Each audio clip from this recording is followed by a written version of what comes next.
Hello viewers, welcome to the lecture on online dispute resolution in India. The information and communication technology revolution that has taken place in the 21st century along with the emergence of internet have transformed the world into a global marketplace and revolutionized the way of doing business.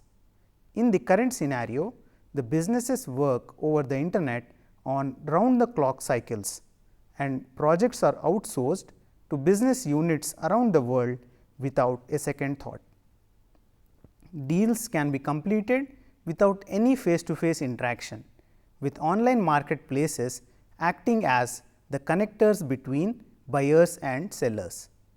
Companies that could only support a regional presence in the past now have a global presence and are capable of doing business all over the world without much of an investment.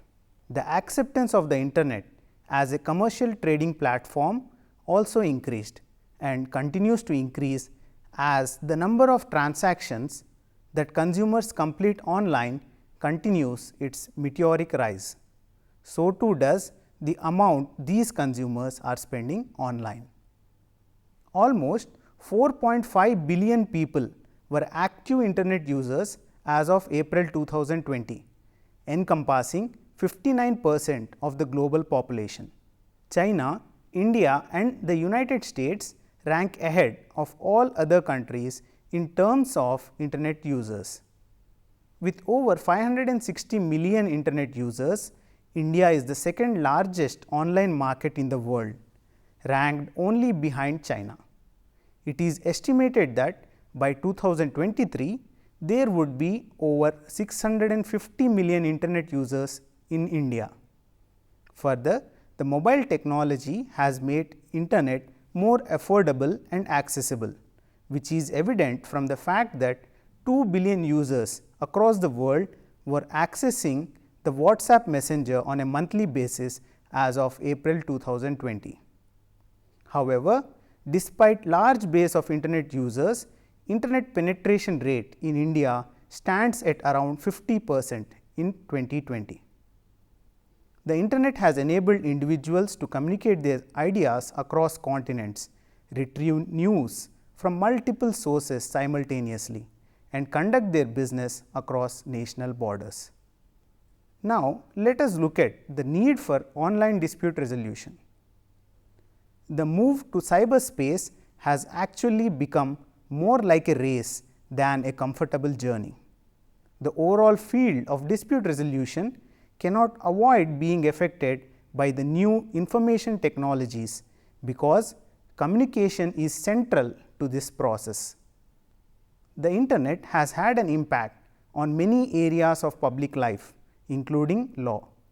Its fast expansion has caused many positive phenomena, such as the computerization of certain areas of law, but has also highlighted the non-compliance of the legal framework with new realities. The global character of the internet has changed approaches with regard to access to information, impacting on copyright and press law. The absence of territorial limitations has highlighted that many provisions concerning private international law are out of date, and the development of electronic commerce has made it necessary to introduce new regulations. The cyberspace has become a place where powerful tools are being developed for communicating, storing and processing information, which activities are also at the heart of dispute resolution. It has been realized that internet might become a kind of dispute resolution space and serve as a vehicle for resolving disputes. Just as disputes can arise in the context of real world interactions, they also arise in the context of online world interactions. The disputes arising in the online context vary considerably and are often extremely difficult for courts to handle by adopting the traditional judicial dispute resolution mechanism for a number of reasons, like the high volume of claims, the contrast between the low value of the transaction and the high cost of litigation, The question of applicable law in both e-commerce and consumer protection contexts, and the difficulty of enforcement of foreign judgments. The traditional dispute resolution mechanism places heavy reliance on rule-based litigation, the shortcomings of which became rather apparent when there is an overlap of jurisdiction and identity is fluid. Hence, there emerged a need to devise techniques, methods which would find effective answers in pressing situations involving cross-border trade or otherwise for situations where the dispute types are of the nature that is very difficult in real world courtrooms. The sharp increase of online cross-border transactions raised a need for mechanisms for resolving disputes which arise from such transactions, and one such mechanism is online dispute resolution or ODR. Now, let us understand the meaning and concept of ODR. According to Ethan Cash, the founding father of ODR, online dispute resolution is dispute resolution that is supported, facilitated, helped by the use of technology. Kaufman, Kohler and Schultz have defined ODR exclusively as the use of ADR assisted principally with ICT tools, although part of the doctrine incorporates a broader approach including online litigation and other sui generis forms of dispute resolution, when they are assisted largely by ICT tools designed ad hoc. According to UNCITRAL Technical Notes on Online Dispute Resolution 2016, ODR is a mechanism for resolving disputes through the use of electronic communications and other information and communication technology. ODR is therefore not a fixed concept, but one that is evolving to include any procedure that relies mainly on ICT to resolve disputes. ODR is a broad term that encompasses many forms of ADR and incorporates the use of the internet, websites, email communications, streaming media and other information technology as part of the dispute resolution process. Parties may never meet face to face when participating in ODR. The three fundamental features or building blocks of any online dispute resolution system are convenience, trust and expertise. The following stakeholders can be identified in ODR. Firstly, two parties having the dispute. Secondly, the independent third party, that is mediator, arbitrator or conciliator. And thirdly, the technology, referred to as a fourth party. Signifying and emphasizing the critical role of technology in ODR mechanism, the technology has been stated to be the fourth party, something that can be of value in both online and offline disputes. We will now discuss the different ODR methods. The following are most common and prominent methods of dispute resolution employed in ODR. Firstly, blind bidding or automated negotiation. In this method, parties successively submit to a computer a monetary figure as a settlement proposal. The computer then compares the offer and the demand and reaches a settlement for their arithmetic mean. The blind bidding method can also be used in conjunction with online mediation.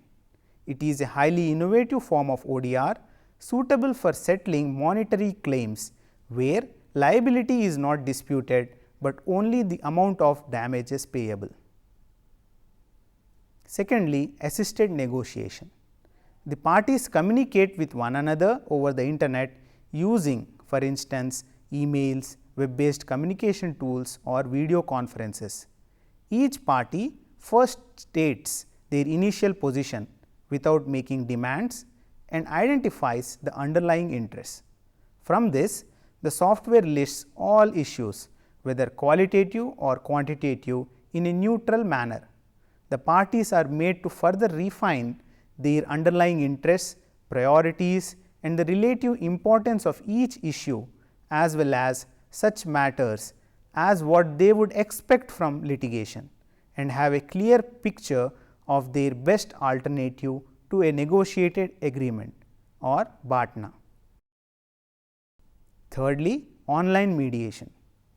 The mediator assists the parties in negotiating their dispute using electronic communication such as email or specially designed websites that provide virtual rooms in which the parties can communicate online.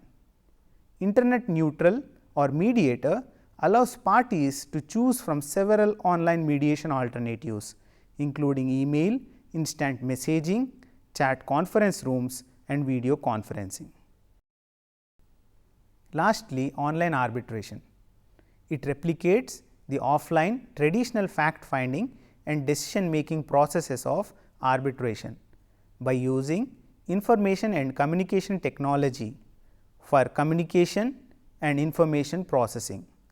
Currently, most ODR providers allow parties to carry out part of the arbitration process online.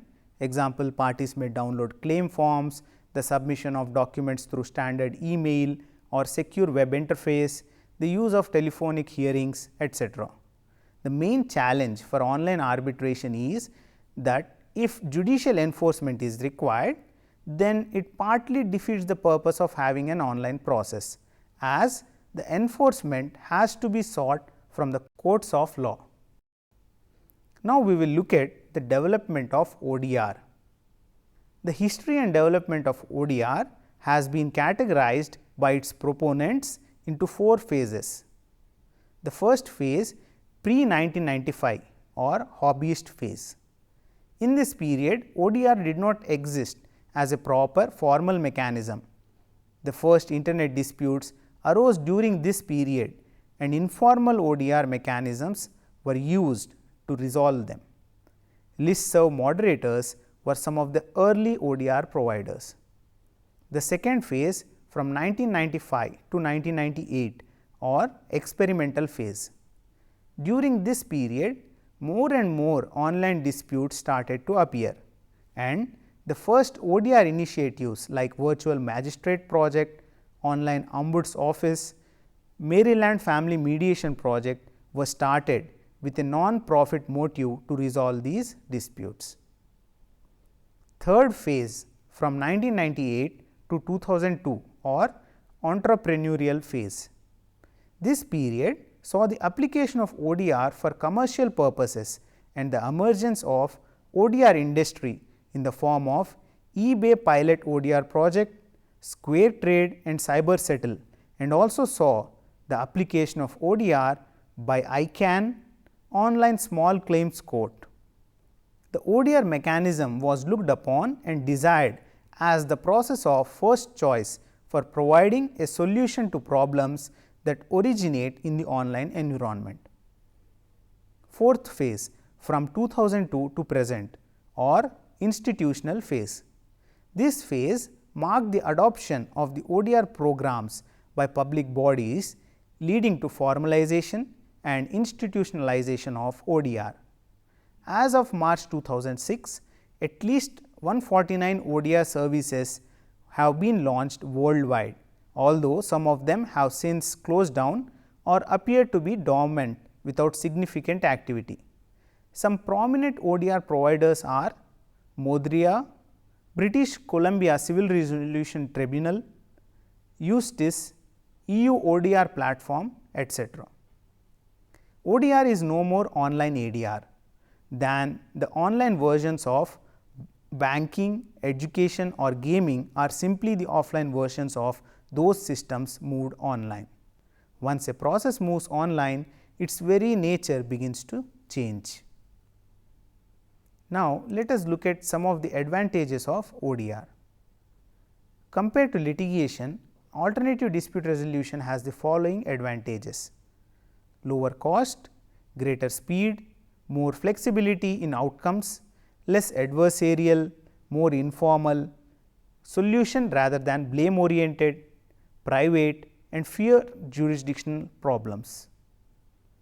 Online dispute resolution has additional benefits like disputants do not have to meet face to face, and mediation may occur at any time, with participants located in different countries without any hassles. The use of information technology can further promote many benefits of the ADR.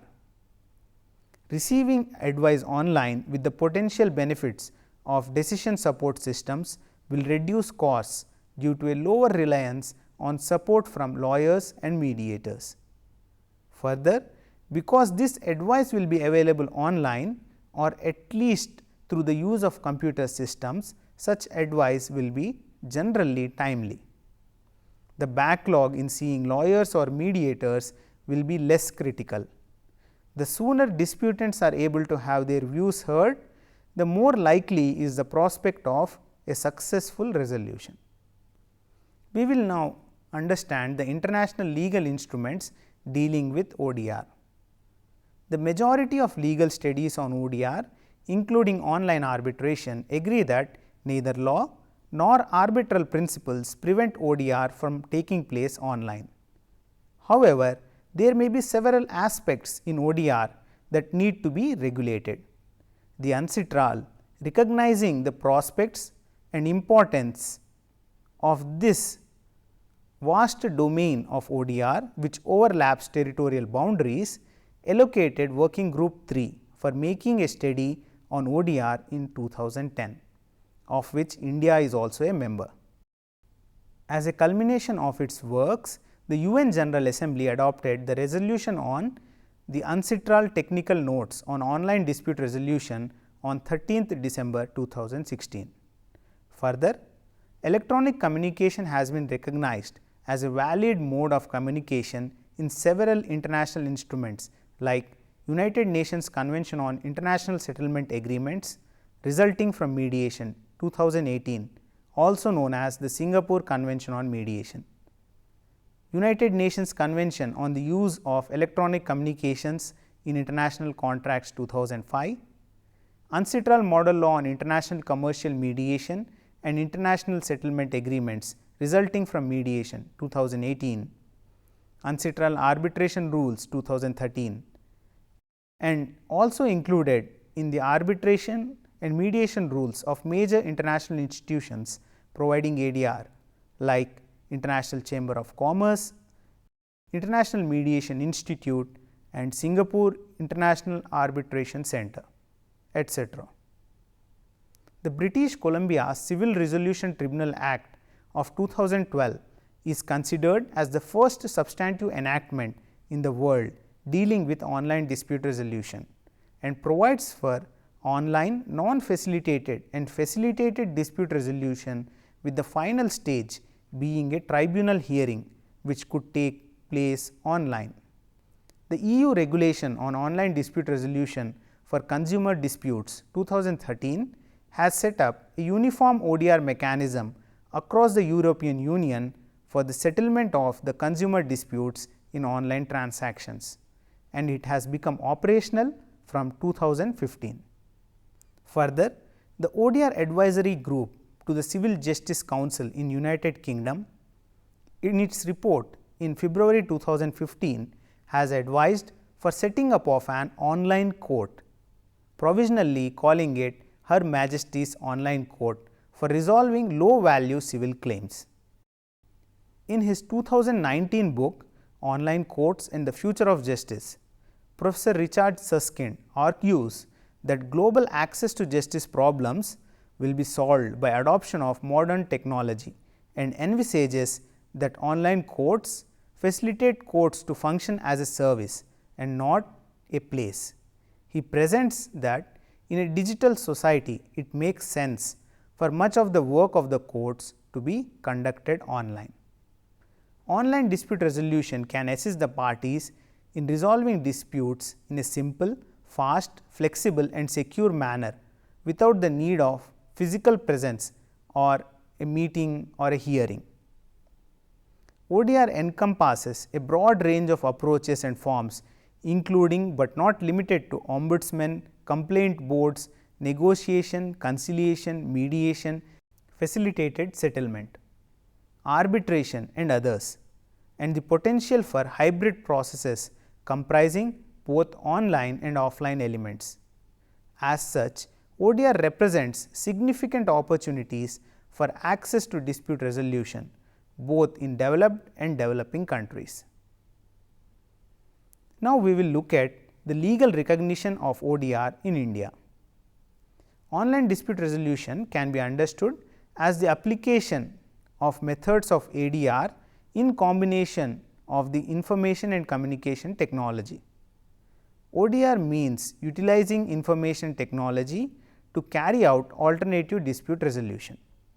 In ODR, not only e-disputes are resolved online, but also traditional disputes such as commercial or social disputes are capable of being resolved by use of information and communication technology.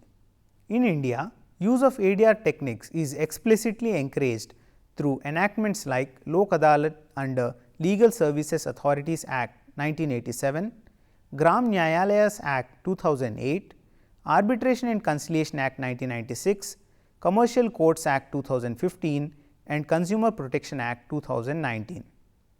The court annexed ADR is provided through the Section 89 and Order 10 Rules 1A, 1B and 1C of Code of Civil Procedure 1908 that promotes use of alternative dispute resolution by the parties, directing them to choose any ADR method to settle disputes. The Information Technology Act 2000, which has been enacted basing on the guidelines provided by the UNCITRAL Model Law on E-commerce, provides legal recognition to the transactions done through electronic means of communication, gives legal recognition to electronic signatures for the authentication, facilitates electronic filing of documents, electronic storage of data and gives equivalence to electronic records as that of physical records. Further, the evidentiary value of e-contracts can be well understood in the light of sections 85A, 85B, 88A, 90A and 85C of Indian Evidence Act 1872 that deals with the presumptions as to electronic records, whereas section 65B relates to the admissibility of electronic record. Any information contained in an electronic record which is stored, recorded, copied on an optical or magnetic media produced by a computer shall be deemed to be a document and is admissible as evidence in any proceeding without further proof of the original. Apart from this, the Arbitration and Conciliation Amendment Act 2015 has included arbitration agreement made by way of communication through electronic means, thus providing statutory recognition to online arbitration. In the case of State of Maharashtra versus Praful B. Desai, the Supreme Court approved the examination of witnesses through video conferencing.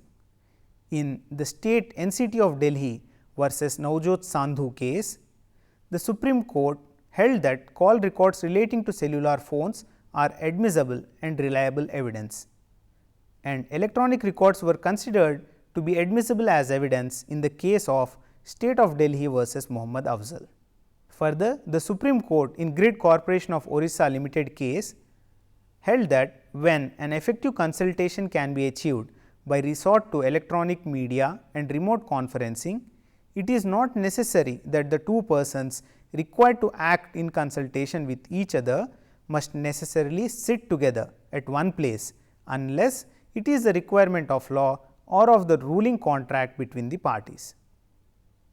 In the Doda House case, the Supreme Court has observed that because of the advancements in technology and the rapid growth of new models of conducting business over the internet, it is possible for an entity to have a virtual presence in a place which is located at a distance from the place where it has a physical presence. As per this case, the plaintiff can institute the case where sales are made by it, having the choice of forum across India. However, the application of this case is limited to copyright and trademark infringement cases. Further, in Shakti Bhog Foods case, the Supreme Court observed that the existence of an arbitration agreement between the parties can be inferred from a document signed by the parties or an exchange of letter, telex, telegrams or other means of communication which provide a record of the agreement. In the case of Trimex International FZE Limited, the Supreme Court recognized the formation of a contract through the exchange of emails and held that the contract between the parties was unconditionally accepted through emails and was a valid contract which satisfied the requirements of the Indian Contract Act. Therefore, it can be said that e-contracts are almost same as other hard copy contracts insofar as their evidentiary value is concerned.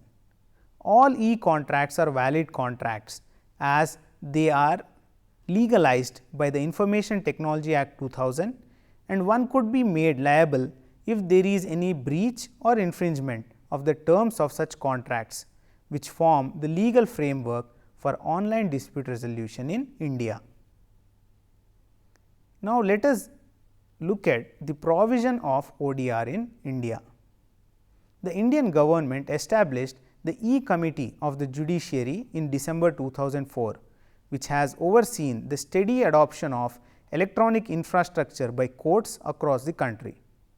The Objectives Accomplishment Report 2019 of Phase 2 of the E-Courts project states that as many as 3,388 court complexes and 16,755 courtrooms across India have already been computerized. Video conferencing equipment has been provided to 3,240 court complexes and 1,272 jails.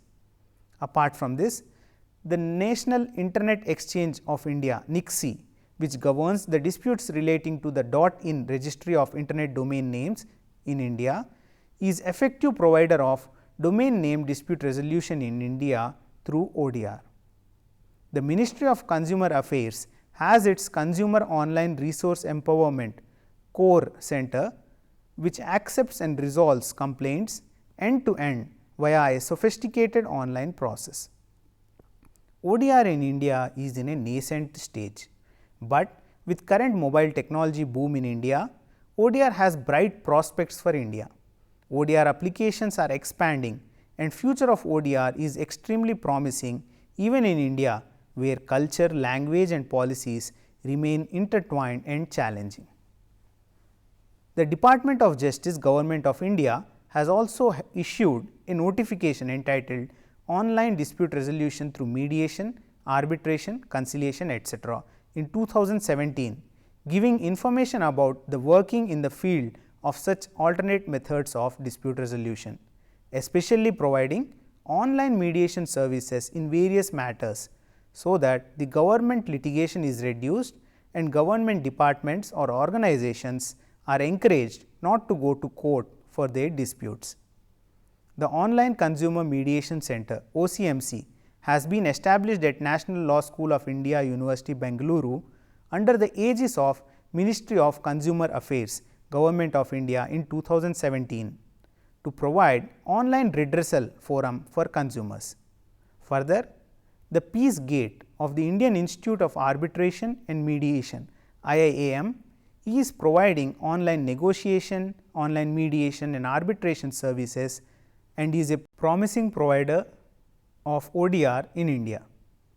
Apart from this, Sama, MyShikayat and Yes Settle are some notable ODR providers. Further, after the lockdown amidst the COVID-19 pandemic, the Supreme Court and High Courts in India, including some district courts, have also moved to online mode of operation and are accepting cases through e-filing methods, and appearances, arguments are being conducted through video conferencing applications. Online dispute resolution, as we have seen above, has a promising future and is essential in the light of provision of effective access to justice, not only for online transactions, but also in some offline transactions. Richard Susskind describes ODR as a disruptive technology which will liberate a latent market of low value disputes that today remain largely unresolved and that fundamentally challenges the work of traditional litigators and of judges, and expects that ODR is going to become the dominant way to resolve all but the most complex and high value disputes. Hope you have enjoyed this lesson. Thank you.